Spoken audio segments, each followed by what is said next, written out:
stick the rig on with no main, and then we'll put the main on, and I'll just show you how that works. Okay, so first of all we'll start off the mast. You can see the mast there. That's the amount of pre-bend. I've got a pattern for that curve. It's about 15 mils like we use. And basically, yes, you can see the, I don't know whether you can or not, but the boom's back. There's the back, so that's the front of the boat, the front of the mast, and that's the back of the boat, the boom. So the mast is not bending normally back to front with the rig, but is back to front.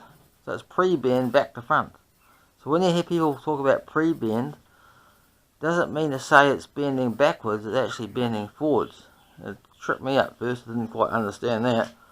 But then I realised that when you tension the stay up, like that, and make it go straight, it puts a lot of tension on the forestay and keeps the forestay tight. That's the main reason I see that they use pre-bend.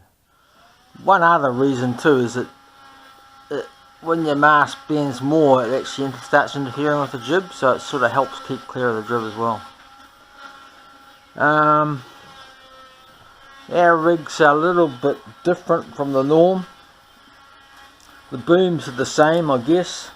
Standard out-haul fittings where you put the little Allen keys in to shift them. The main sheet goes through there and through the rubber band and onto the clip.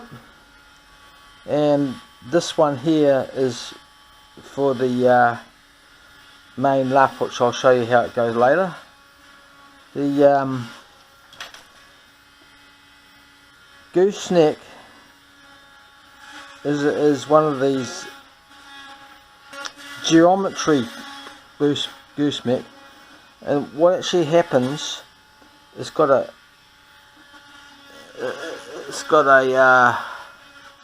bolt there that allows that to slide. You can see it sliding backwards and forwards underneath.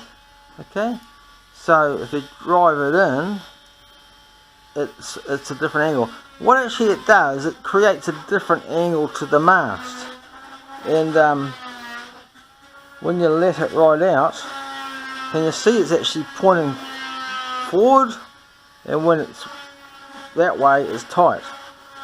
What actually happens when you push it right forward, downwind, the wind gets, the actual sail gets looser, which I can show you later, and then upwind and then if you let it ride out, downwind, it actually makes it tighter. So what you do, you set your sail up for where it should be on the wind, and then check downwind that it's got the right angle. I can show you that now later, but that's what it's all about. The vang is just fastened to there, so the whole thing swivels around. It's got bearings in there, and these are quite good fittings because they go right around the mast, and a lot of the other fittings can corrode away very quickly. These aren't so good. They should, I don't know, they should be brass or chrome, because stainless really corrodes with the mast, and I think they might be staining and they start getting a bit loose, which is not good. Down the bottom there's a little sleeve in there, so when I set the mast up I'll make sure it's straight, and then I can turn it to suit, and then I'll put the pop rivet to hold it.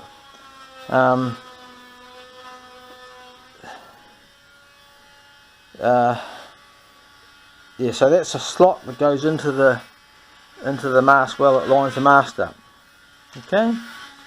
Up here are my adjustable spreaders.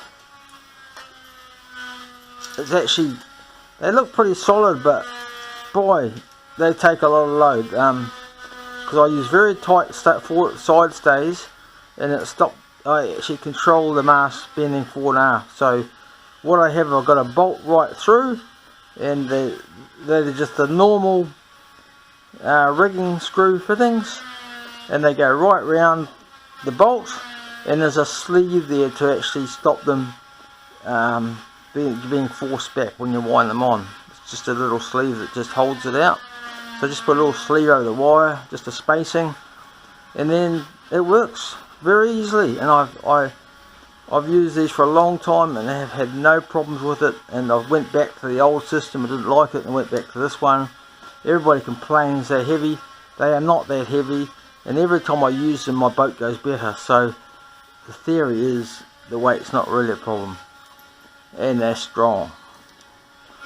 Okay, further up the mast, the stays are fastened to the front of the mast there. They go inside. What I do, I actually tie a knot onto a little nut and let that in. It's not the best system at the moment because it actually is causing a bit of corrosion in there, and I've got to think of a better way, but at the moment that's what I do. I just tie a little nut in there and it holds in place. This here, which is a bit unusual, I believe it is legal, that is part of the hounds for the mast that holds the stays on, and you can actually, it's just a bit of taffenel drilled out, and you can actually slide it down like that, which creates a lower stay position. Now I really haven't played around with this too much, but I intend to, and basically what it does, the lower the position, the more the sideways flicks off in the breeze. And I believe that if you put it down low in the breeze, it's better, and then high in the light stuff, it just gives you a bit more power if you need it. I am finding these A-rigs are very powerful, and so you don't really need to power them up too much. Standard mast crane with the wire around the end of it. I just find these are simple and easy, and I tie the mainsail on the back there. There's another hole there which I put the wind pennant in. I think it goes in there. That's it there. Oh, I just shove it in there like that. A little special wind pennant. The wind pennant's good. What's important is the visibility, and I might have to make it just a little bit wider so you can see it from the distance. I just made it a bit through there, but this is just a standard blooming Windex off a dinghy, so I find it very good. Okay.